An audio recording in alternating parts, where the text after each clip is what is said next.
Terus kemudian yang kedua adalah pelapukan kimiawi. Pelarutan batuan di daerah kars atau kapur seperti munculnya stalaktit dan stalagmit. Memang pada dasarnya pelapukan kimiawi itu tidak terjadi di semua wilayah. Karena pelapukan kimiawi itu dominannya daerah kars atau kapur, atau mungkin paling mudahnya kita bisa melihatnya di daerah yang dekat dengan pantai, karena di sana ada banyak sekali tebing-tebing kapur, batu-batuan kapur seperti itu. Nah, di sini ada yang dinamakan stalaktit atau stalagmit.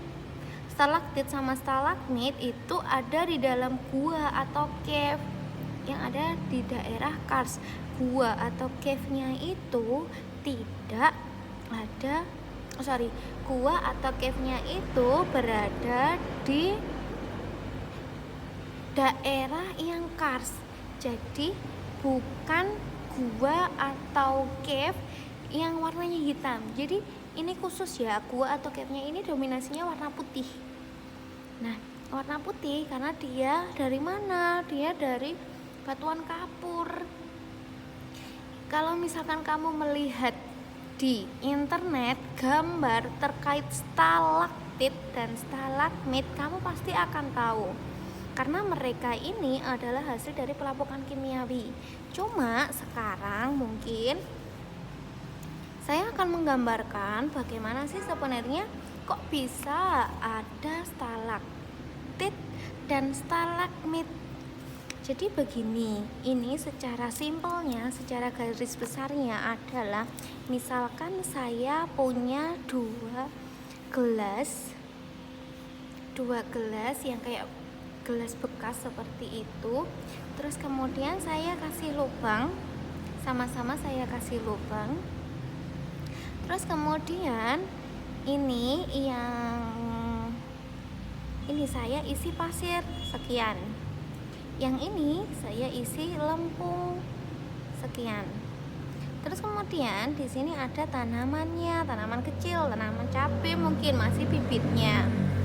Nah, kira-kira dari yang A dengan yang B, manakah ketika kamu mengguyurkan secara bersamaan air ke dua gelas plastik ini, baik yang A atau yang B seiring waktu, manakah di antara dua ini yang lebih cepat meresap airnya? Yang lebih cepat meresap air adalah yang A. Nah, pertanyaan lanjutan adalah manakah yang lebih cepat meloloskan air? Meloloskan air dalam artian itu ketika disiram terus kemudian airnya kan masuk, nah terus kemudian keluar lagi, itu lolos. Manakah yang lebih cepat loloskan air?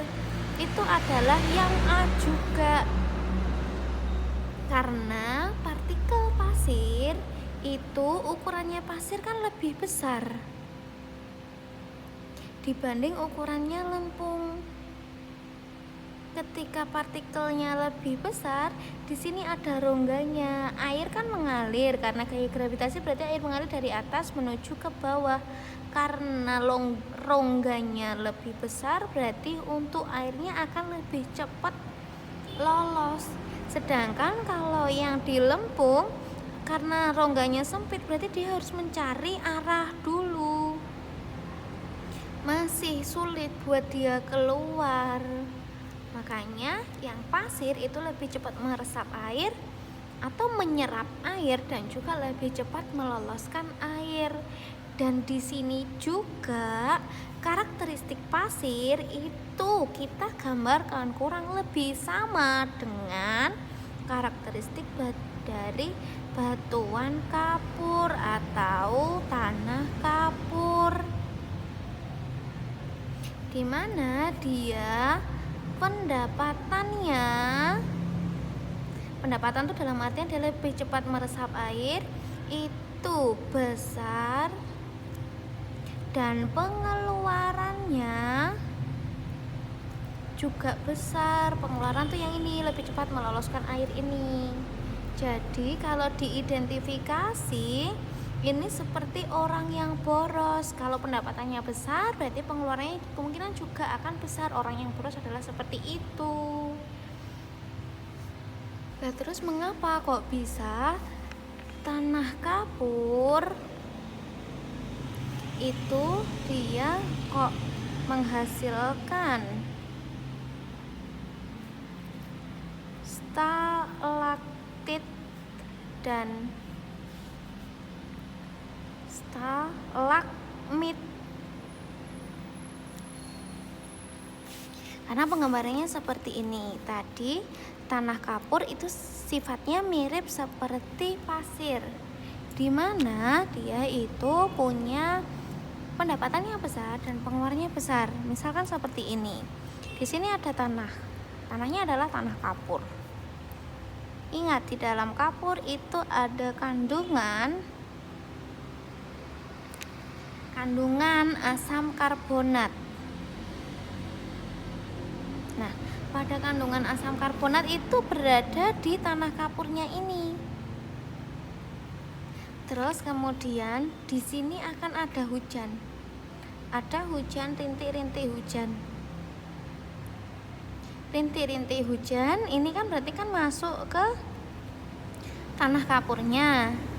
Masuk ke tanah kapur, habis masuk ke tanah kapur dia berarti kan join dengan asam karbonat. Ini akan bereaksi, akan mengubah reaksi kimianya. Ketika sudah join, dan ingat tadi tanah kapur dia sifatnya adalah cepat lolos air. Ketika cepat lolos air berarti di sini dia kan nggak bisa terlalu lama menampung kan, berarti harus jatuh kan. Nah, kemudian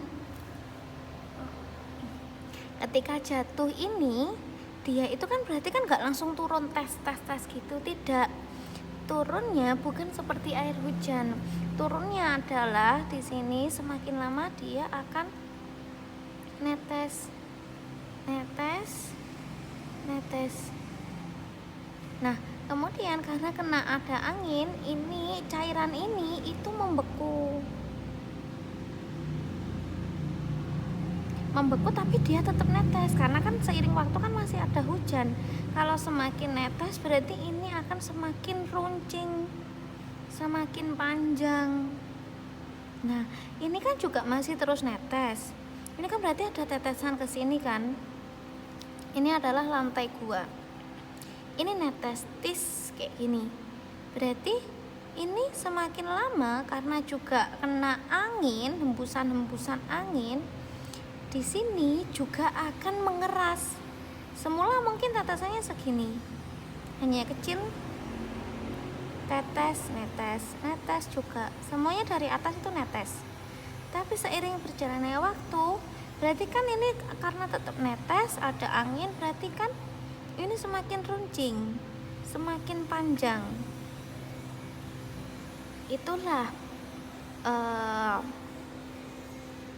proses pada pembuatan atau adanya stalaktit maupun stalagmit.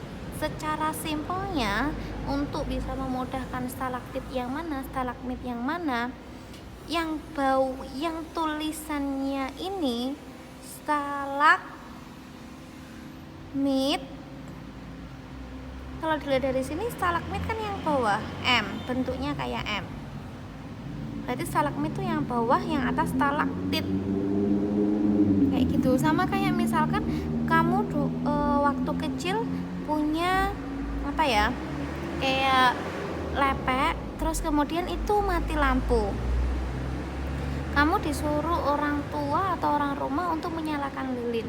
Nah, misalkan ini lepek, terus kamu kan menuangkan lilinnya seperti ini. Lilinnya sudah mbok nyalakan, terus kemudian mbok tuangkan. Seiring waktu kan di sini kan ada cairan lilin itu kan, kalau terus-terusan berarti kan dia memadat dulu cairannya, memadat. Tapi kalau kamu nggak langsung, nggak buru-buru kamu tancapin lilinnya, dia kan kamu berarti mengasih cairan. Seiring waktu kalau lebih banyak cairan yang dikasih terus-terusan, berarti kan ini akan semakin tinggi. Itulah penggambaran dari stalagmit. Ini lilirnya begini kan. Nah, ini kan ada tetesannya. Ini mungkin pertama cair, tapi kalau semisal kamu nggak ngangkat lilin ini terus-terusan, terus-terusan kamu taruh di wadahmu itu, berarti kan yang pertama ini kan sudah mengeras, terus berarti kan membuat lapisan di atasnya, lapisannya. Nah, inilah penggambaran stalagmit kayak gitu.